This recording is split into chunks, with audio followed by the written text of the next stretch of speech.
En el marco del Simposio Inmobiliario Canaco, el jefe de gobierno hizo un llamado a la Federación a cumplir en tiempo y forma con los recursos para la capital y habló también sobre los retos que enfrentan aquí en la Ciudad de México. El jefe de gobierno, Miguel Ángel Mancera, señaló a la Secretaría de Hacienda y Crédito Público como factor de los subejercicios presupuestales cuestionados a la Ciudad de México. Si en Hacienda se ponen las pilas y nos entregan el dinero ya, estamos hablando de marzo. Es la hora que no están entregando nada del dinero de este año.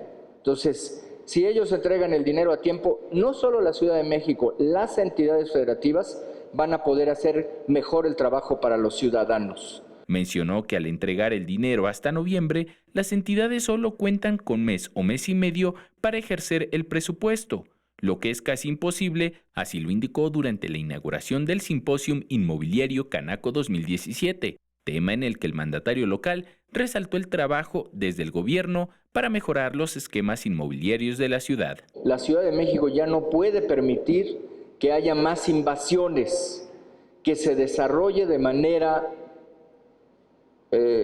diría yo, irresponsable. Estaba buscando alguna otra palabra, pero la verdad es que fue de manera irresponsable hacia zonas en donde no debiera estar hoy desarrollada la Ciudad de México. Con imágenes de Javier Cordero, Enrique Muñiz, 21 Noticias.